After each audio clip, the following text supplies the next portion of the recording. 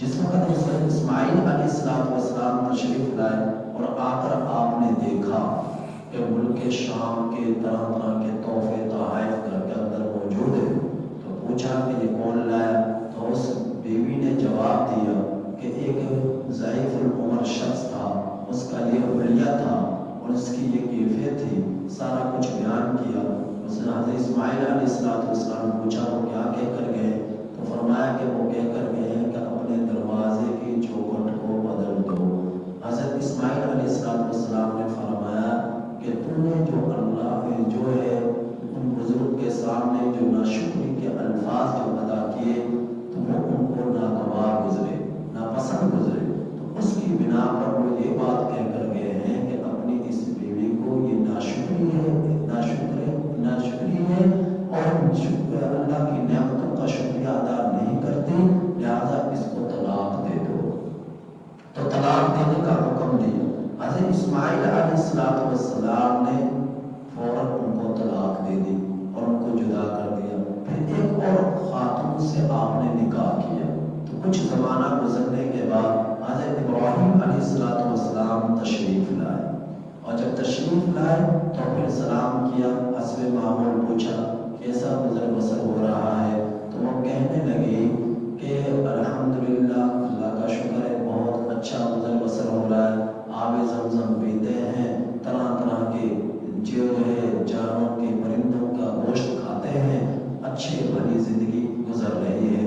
تو اس نے بہت اچھے انداز میں جو ہے اللہ کی نعمتوں کی کو بیان کیا کہ اللہ رب العزت نے بہت ساری چیزوں سے نوازا ہوا ہے، تو جس میں ناشکری کے نام کی کوئی چیز دکھائی نہ دی۔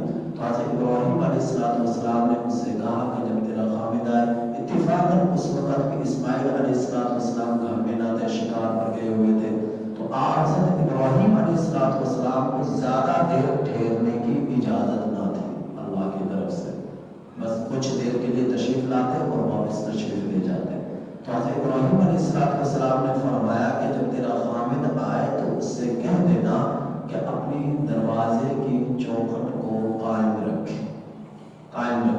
تو مطلب کیا تھا کہ اس کو اپنے گھر میں رکھیے گا، اس کو طلاق نہ دیجیے گا، اس کو جدا نہ کیجیے گا۔ تو حضرت ابراہیم علیہ السلام اللہ رب العزت کی نعمتوں کی قدر دانی کرنے والے تھے، شکریہ ادا کرنے والے تھے، لیکن جو ناشکرا ہوتا اس کو پسند نہ فرماتے، کہ اللہ کی نعمتوں کی ناقدری کرنے والا ہوتا اسے پسند نہ کرتے۔ تو اب دیکھیں طلاق جو ہے کتنی بری چیز ہے، کتنی بری چیز ہے طلاق جو ہے۔ تو عورتوں کے عام طور پر گھروں میں طلاقوں کی مین ترین وجہ کیا ہوتی ہے کہ وہ ناشکری کرتے ہیں، خامد کی ناشکریہ کرتے ہیں۔ نبی کریم صلی اللہ علیہ وسلم کا فرمان ہے کہ میں نے جہنم میں عورتوں کو دیکھا۔ وجہ پوچھیے کہ کیا وجہ ہے کہ جہنم میں عورتوں کی کثرت کیوں ہے؟ تو نبی کریم صلی اللہ علیہ وسلم نے فرمایا کہ یہ اپنے خامد کی ناشکری کرتے ہیں، خامد کی ناشکری کرتے ہیں، اللہ کی نعمتوں کی ناقدری کرتے ہیں۔ ہر حال میں ہم میں سے ایک کو چاہیے کہ اللہ نے تھوڑا دیا ہے، زیادہ دیا ہے، تنگی میں زندگی گزر رہی ہے، خوشحالی میں زندگی گزر رہی ہے، بس حلال پر گزرے، حرام پر نہ گزرے، حلال پر گزرے، حرام پر نہ گزرے۔ چاہے تھوڑی کھانا مل رہا، تھوڑی جو ہے خوشحالیاں آ رہی، لیکن ہر حال میں اپنے رب کی نعمتوں کی قدر دانی کرے، اللہ کی نعمتوں کا شکریہ ادا کرے، اور جو اللہ کی نعمتوں کا شکریہ ادا کرتا ہے لَإِن شَكَرْتُمْ لَأَزِيدَنَّكُمْ، اللہ زیادہ دیتا ہے۔ اور جو اللہ کی نعمتوں کی ناقدری کرتا ہے تو اللہ کیا فرماتا ہے؟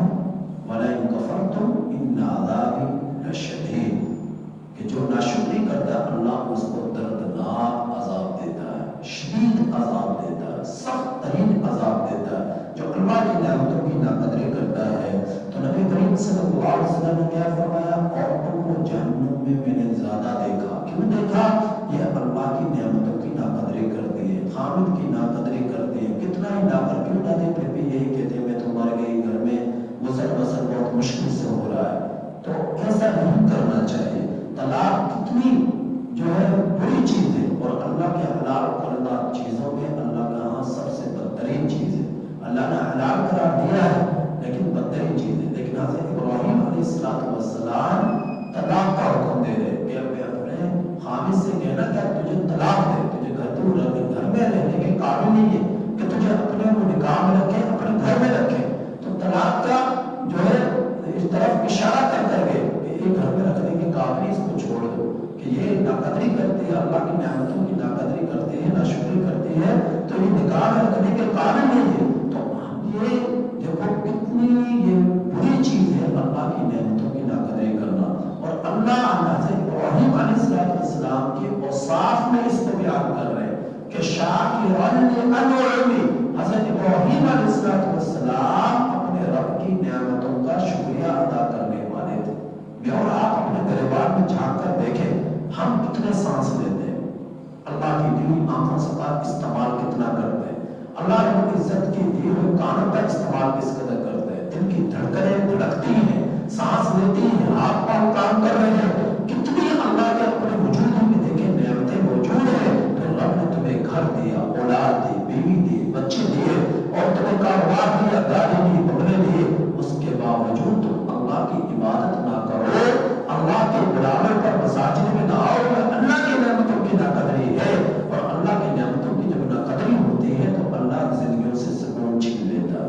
یہ ایک عذاب کی شکل ہے، اتفاق کو چھین لیتا ہے، اتحاد کو چھین لیتا ہے، نفرت آ جاتی ہے، ایک دوسرے کو دیکھنا پسند نہیں کرتے. بس یہ عذاب ہے، یہ عذاب ہے. زندگی دل تاریک ہو جاتے ہیں، دلوں میں سکون نہیں ہوتا، دل تاریک ہو جاتے ہیں، دلوں میں میل چڑھ جاتا ہے، زم چڑھ جاتا ہے، جس کی وجہ سے سب کچھ ہوتے ہوئے بھی زندگی میں بہار نہیں ہے، خوشحالی نہیں ہے، سکون نہیں ہے.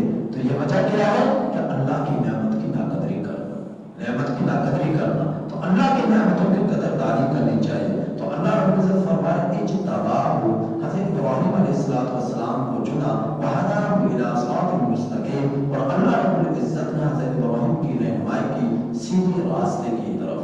وآتیناہ فی الدنیا حسنہ، اور ہم نے دی ابراہیم علیہ السلام کو دنیا میں بھلائی، ایسی بھلائی کہ دیکھیں ہر مذہب کے لوگ حضرت ابراہیم علیہ السلام کو اپنا مقتدا سمجھ رہے، اپنا پیشوا سمجھ رہے، لیکن حضرت ابراہیم علیہ السلام کی سیرت کو اپنانے کے لیے تیار نہیں ہے.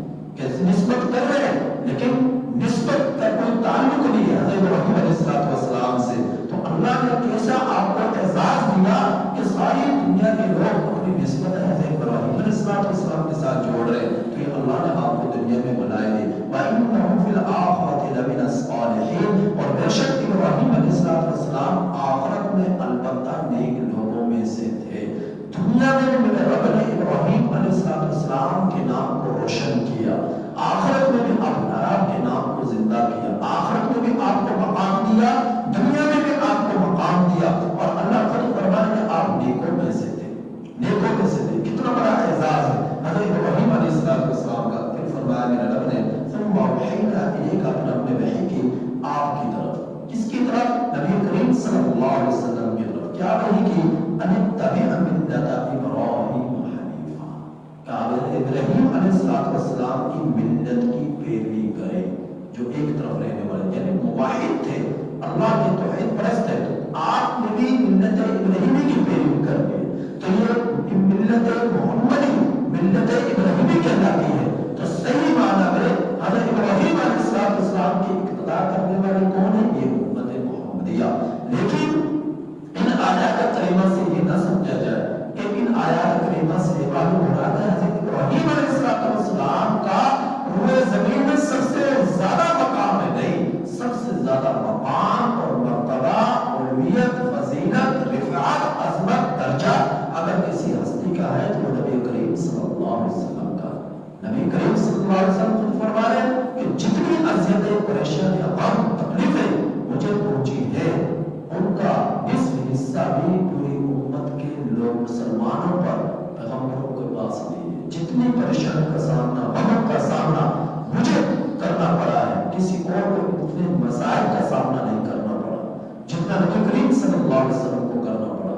تھوڑی سی عمر ہے اور اس تھوڑی سی عمر کے اندر 63 سالہ زندگی کے اندر بچپن سے لے کر آخری لمحات تک نبی کریم صلی اللہ علیہ وسلم نے جو مجاہدات کی، جو قربانیاں دی اور جو اذیت مسائل کا سامنا کرنا پڑا، اس کی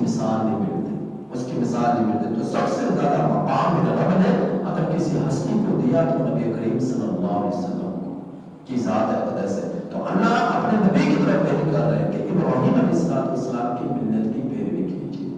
تو یہ ملت ابراہیمی کہلاتی ہے. وما کان من المشرکین، اور نہ تھے وہ شرک کرنے والوں میں سے تھے. تو انما جعل السبت علی الذین اختلفوا فیہ، شرک کی قرآن کریم میں سب سے زیادہ تردید کی گئی، کیونکہ میرا رب فرمایا کہ شرک جو ہے یہ ظلم عظیم ہے. ان الشرک لظلم عظیم، شرک سے بچو، بس شرک سے بچو تم، شرک سے بچو تم. ہر طرح کے شرک سے جو اللہ رب العزت کی ذات اور صفات پر افعال میں ڈاکہ ڈالے، ہر ایسے عمل سے اپنے آپ کو دور رکھو. اللہ رب العزت کو شرک سے پاک رکھو. اللہ ایک ہے، ایک تھا، ایک ہی رہے گا، اکیلا ہے اللہ رب العزت. اور یہ اللہ رب العزت نے اپنی تعریف، اپنا تعارف پورا سورہ اخلاص میں فرما دیا کہ قل هو اللہ احد، اللہ ایک ہے، اللہ الصمد، وہ بے نیاز ہے، نہ اسے بیٹوں کی ضرورت، نہ بیٹیوں کی، نہ بیوی کی، کسی کی اللہ کو ضرورت نہیں. اللہ الصمد، وہ بے نیاز ہے، وہ سب کو دینے والا ہے، وہ خود کسی چیز کے لینے کا محتاج نہیں، کیونکہ سارے خزانوں کا مالک تو اللہ ہے. ہر چیز پر قبضہ قدرت تو اللہ کا ہے. ان چیزوں کی اللہ کے ہاں کوئی حیثیت نہیں ہے. یہ تمہارے سونے ہیں، جواہرات ہیں، ہیرے ہیں، موتی ہیں، محلات ہیں، یہ سب اللہ کے دیے ہوئے، اللہ کی مخلوق ہے. تمہارے پاس اپنا کچھ نہیں، اپنی جان بھی نہیں، اپنی دل کی دھڑکنیں بھی تمہارے پاس نہیں. تم سب فقیر ہو، تم سب فقیر ہو، تم سب اللہ کے محتاج ہو. اور اللہ داتا ہے، اللہ مالک ہے، اللہ شہنشاہ ہے، کوئی بادشاہوں کا حقیقی بادشاہ ہے. تو اللہ رب العزت مالک الملک ہے. اللہ رب العزت کیا فرمایا؟ مالک القدوس، سلام مؤمن، وہ سلام ہے، مومن ہے، قدوس ہے، رحمان ہے، رحیم ہے. تو اللہ رب العزت رزاق ہے. تو ہم سب اس کی مخلوق کو، ہم سب کا خالق، ہم سب اس کی مخلوق کو، ہم سب کا مالک، ہم سب اس کے مرزوق کو، ہم سب کا رازق. تو اللہ رب العزت جو ہے وہ حقیقی بادشاہ ہے. لہذا ہم سب کو چاہیے اللہ کی ذات، صفات، افعال میں کسی بھی معاملے میں کسی بھی چیز کو شریک نہ ٹھہرائے. آگے میرا رب فرماتا ہے انما جعل السبت، بے شک مقرر کیا گیا ہفتے کا دن ان لوگوں پر جنہوں نے اختلاف کیا اس کے بارے میں. بحر کلثوم کے قریب ایک بستی ہے ایلا، اہل یہود کے وہاں پر بندرگاہ تھی جو کہ اسرائیل کی بندرگاہ کہلاتی ہے. اسرائیل کے قریب بحر کلثوم ہے، وہاں پر ایک بستی تھی ایلا. آج کل اسے ایلات کہا جاتا ہے، ایلات. اس بستی کا نام آج کل کیا ہے؟ ایلات. تو یہ اس وقت نام کیا تھا؟ ایلا. تو اب وہ نام ایلا سے ایلات ہو گیا. بحر کلثوم کے پاس یہ بستی ہے اور اسرائیل کی یہ بندرگاہ ہے. تو یہاں پر اہل یہود رہا کرتے تھے. اللہ رب العزت نے اہل یہود کے لیے ایک دن مقرر کیا عبادت کا کہ جمعۃ المبارک کی شام سورج غروب ہونے سے لے کر ہفتے کی شام سورج غروب ہونے تک یہ 24 گھنٹے کا وقت تھا ان کے لیے عبادت کا. ہمارے پاس کتنا وقت ہے ہفتے میں؟ ایک جو عبادت کا ہے وہ ہے جمعۃ المبارک کی پہلی اذان سے لے کر نماز جمعہ کی تکبیر تک، یہ وقت. تو اس وقت کے اندر کوئی بھی کام کرنا، خرید و فروخت کرنا، یہ حرام ہے. خرید و جمعے کی تیاری سے ہٹ کر آپ کوئی بھی کام کریں گے وہ کیا ہے؟ حرام ہے. نبی کریم صلی اللہ علیہ وسلم کا کیا فرمان کہ جس نے ایک لقمہ حرام کا کھایا، میرے نبی کا فرمان ہے 40 راتوں تک اور 40 دنوں تک اللہ رب العزت اس حرام کے لقمہ کھانے والے کی دعا کو قبول نہیں کرتے. ایک لقمہ حرام کا کھایا تو دعائیں ہماری جب قبول نہ ہو تو کیوں نہ ہو؟ اس وجہ سے نہ ہو کہ ہمارا کھانا پینا اوڑھنا بچھونا جب حرام کا ہوگا تو دعائیں کہاں سے قبول ہوں گی؟ دعائیں کہاں سے قبول ہوں گی؟ تو فرمایا کہ ایک لقمہ حرام کا کھاؤ گے، جس نے ایک لقمہ کھایا 40 راتیں اور 40 دنوں تک اس کی دعا قبول نہیں ہوگی. تو نماز جمعے کی پہلی اذان سے لے کر نماز جمعے کی تکبیر تک جو شخص دکان کو پھر بھی کھلا رکھے، بازاروں کو پھر بھی کھلا رکھے، خرید و فروخت ریڈی کو پھر بھی لگائے اور دنیا کے کام دھندوں میں مشغول رہے، تو نماز جمعے کی پہلی اذان کے بعد اس کی ساری خریداری، ساری اس کی فروخت پانا، یہ سب کا سب حرام میں ہے، حرام میں شامل ہو رہا ہے. اب جو بھی وہ خرید رہا ہے، جو بھی وہ بیچ رہا ہے، حرام کے زمرے میں آ رہا ہے. تو پہلی اذان کے بعد خرید و فروخت کرنا یہ حرام ہے. پہلی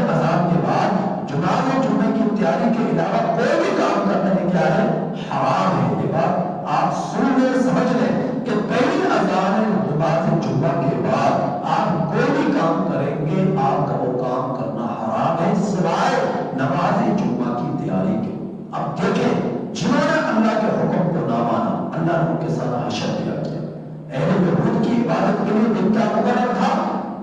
ہفتے کا، جس کا وقت جمعہ مبارک کے دن سورج کے غروب ہونے سے لے کر ہفتے کے دن سورج کے غروب ہونے تک کا 24 گھنٹہ کا وقت تھا۔ اللہ نے حکم دیا کہ اس میں عبادت کرو اور حکم دیا اس دن کا میں تم نے شکار نہیں کرنا تو انہوں نے ہیلا کیا۔ یہ کیا کہ جو وہاں سے دریا بہتا تھا اس کے کنارے پر انہوں نے بڑے گڑھے بنا دیے، گڑھے کھود دیے، تالاب بنا دیے اور ان کے اندر ہفتے کے دن آنے سے پہلے اس میں پانی کو چھوڑ دیتے کہ مچھلیاں سب کے سب اس میں چلی جائے، شکار نہ کرتے۔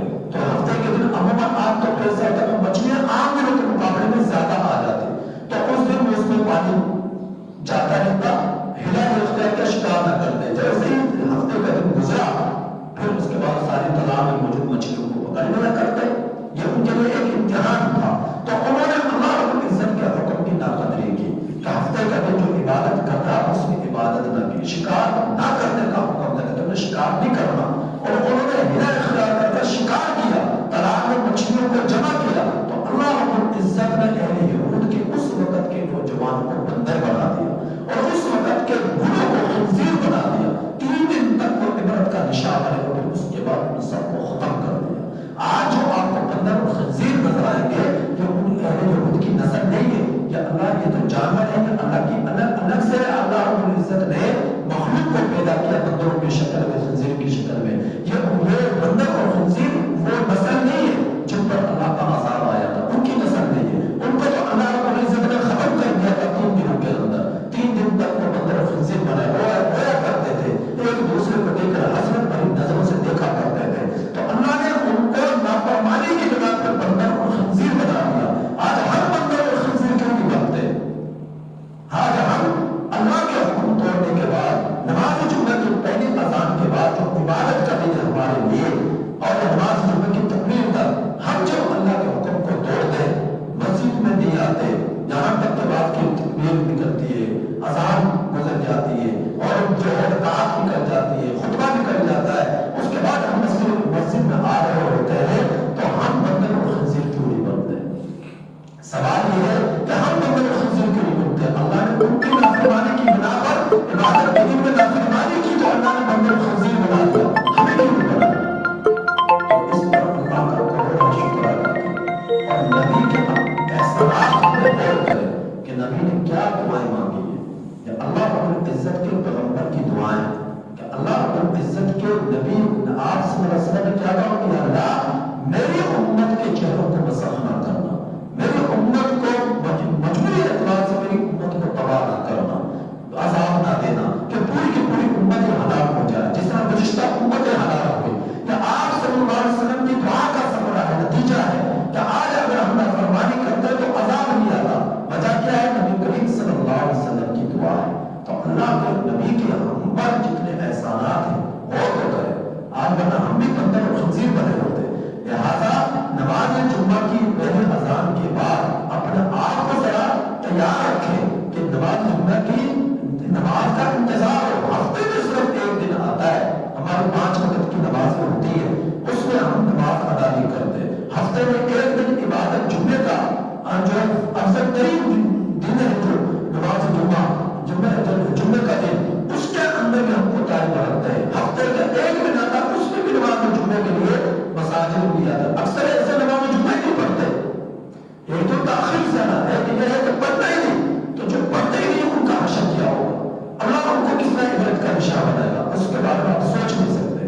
لہٰذا توبہ استغفار کی ضرورت ہے، اللہ تعالیٰ سے معافی مانگنے کی ضرورت ہے۔ تو نماز جمعہ کی پہلی اذان کے بعد سوائے نماز جمعہ کی تیاری کا آپ کسی اور کام کو نہ کریں۔ تو اللہ رب العزت نے نبی کریم صلی اللہ علیہ وسلم کو وحی کے ذریعے بتلایا کہ ایک قوم ایسی گزری ہے اہل یہود کی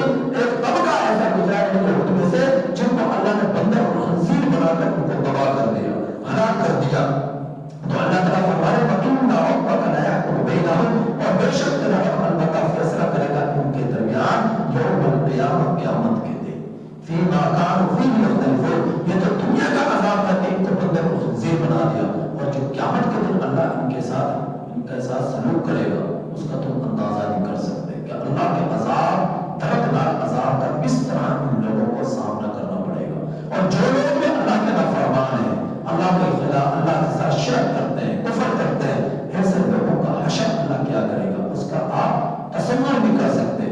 لہٰذا اللہ کے غضب سے ڈرنے کی ضرورت ہے، اللہ کی رحمت کی طرف متوجہ ہونے کی ضرورت ہے۔ اللہ کہہ رہا تم میرے رحمت سے لا تقنطوا من رحمت اللہ، میرے رحمت سے ناامید نہ ہو۔ گناہ ہو جائے فوراً توبہ کر لو، معافی مانگ لو۔ گناہ کر توبہ کرنے والا ایسا ہے جیسے اس نے گناہ ہی نہیں کیا، لیکن گناہ جو اتفاقاً ہو جائے، جان بوجھ کر نہیں کہ اللہ معاف کر دے گا، وہ رحمان ہے، رحیم معاف کر دے گا، لہٰذا کرتے جاؤ، یہ تو اللہ کے ساتھ مذاق ہے۔ تو ایسا نہیں جو آپ سے کبھی خطا ہو جائے، گناہ ہو جائے، سینکڑوں گناہ ہوتے ہیں ہم سے، فوراً اللہ تعالیٰ سے معافی مانگے، توبہ کرے۔ کیا مبادہ موت آ جائے توبہ کرنے کا موقع نہ ملے، موت آ جائے توبہ کرنے کا موقع نہ ملے، لہٰذا ہر شام توبہ کے ساتھ گزارے۔ جب بھی آپ اپنے بستر پر آئے اللہ تعالیٰ سے استغفار کرے، معافی مانگے، یا اللہ معاف کر دے، جتنے بھی دن بھر میں تیرے حکم ٹوٹے ہیں، نافرمانیاں ہوئی ہیں، یا اللہ معاف کر دے، کل کے دن میں نہیں کروں گا، آئندہ نہیں کروں گا، تو مجھے معاف کر دے، میں چھوڑتا ہوں، میں توبہ کرتا ہوں۔ یہ چند الفاظ بول کر